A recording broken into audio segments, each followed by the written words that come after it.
जैसा कि आप सब जानते हैं, वर्ष 1931 में आज ही के दिन भारत माता के 3 महान सपूतों भगत सिंह, सुखदेव और राजगुरु ने देश की स्वतंत्रता के लिए अपने प्राणों की आहुति दी थी।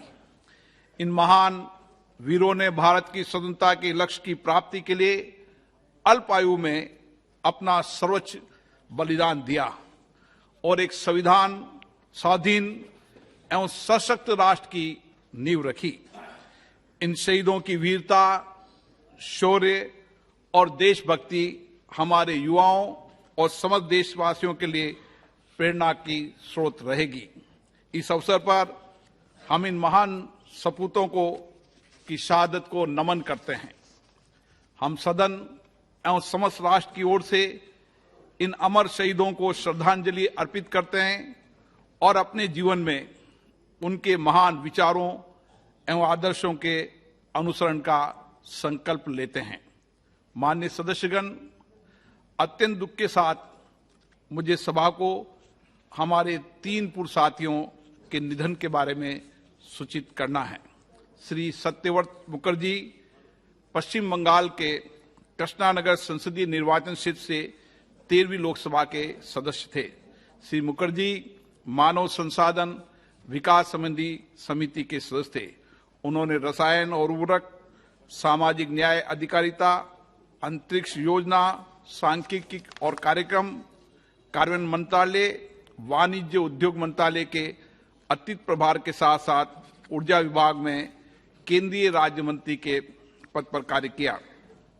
श्री सत्यव्रत मुखर्जी का निधन 23 मार्च 2023 को 90 वर्ष की आयु में कोलकाता में हुआ।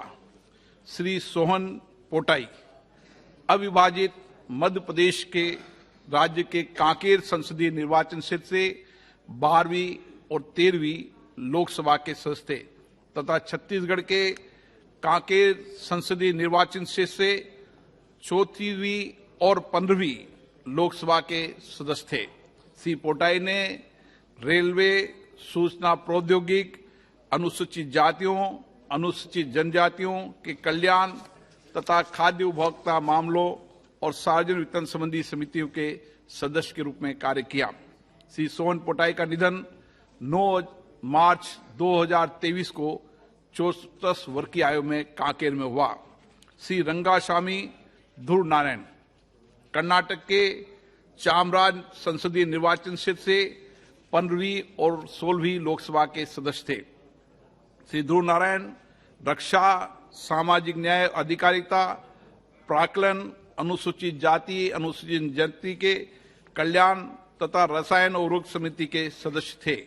इससे पूर्व श्री रंगास्वामी जी 2 कार्यकाल के लिए कर्नाटक विधानसभा के सदस्य थे। श्री रंगास्वामी जी का निधन 11 मार्च 2023 को 61 वर्ष की आयु में मैसूर में हुआ। ये सभा हमारे पूर्व साथियों के निधन पर गहरा शोक व्यक्त करती है, शोक संतप्त परिवारों के प्रति गहरी संवेदना व्यक्त करती है। अब ये सभा दिवंगत आत्माओं के और स्वतंत्रता सेनानियों के लिए कुछ देर मौन रहेगी।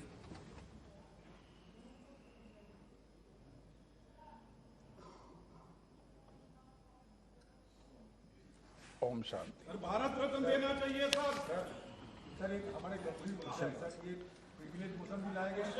Question number 321 Shrimati Kavin Ojha. प्रश्नकाल के बाद माननीय सदस्य, आप इतना नाराज नहीं हो, आप इतना नाराज मत हो। प्रश्नकाल के बाद आपको मैं बोलने की इजाजत दूंगा। आप वरिष्ठ सदस्य हैं, प्रश्नकाल के बाद आपको मैं बोलने की इजाजत दूंगा। किविन ओझा। माननीय मंत्री जी। A statement is laid on the table of the House. Ganesh Singh ji, पूछना चाहते हो?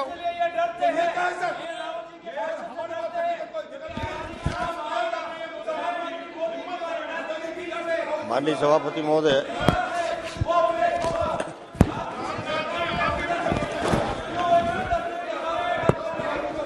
मैंने किसी भी माननीय सदस्य को मैं माननीय बोलने से नहीं रोका और नियमों प्रक्रियाओं के तहत आप सभी माननीय सदस्यों ने पूरी बात अपनी सदन के अंदर रखी है और आज भी मैं आग्रह पूर्वक निवेदन माननीय करता मंत्री हूं जी से कि माननीय सदस्य उनको बहुत बहुत धन्यवाद दूंगा। माननीय प्रधानमंत्री जी को बहुत बहुत धन्यवाद दूंगा।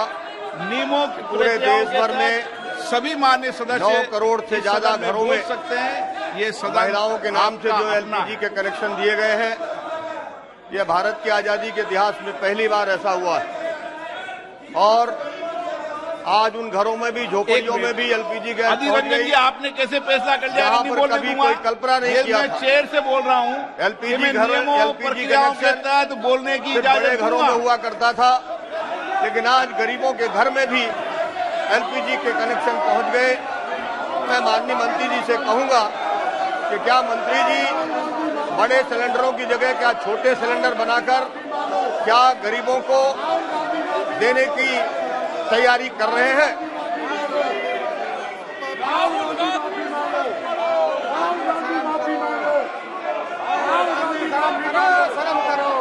माननीय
आप सदन नहीं करना चाहते? माननीय सदस्य, देश चाहता है सदन चले, उनके मुद्दों पे चर्चा हो, उनकी कठिनाइयों पे चर्चा हो। मेरी कोशिश रहती है कि सदन चले। आप अगर सदन नहीं चलाना चाहते हैं, सदन में नारेबाजी करना चाहते हैं, तो सदन की कार्रवाई आज 2 बजे तक के लिए स्थगित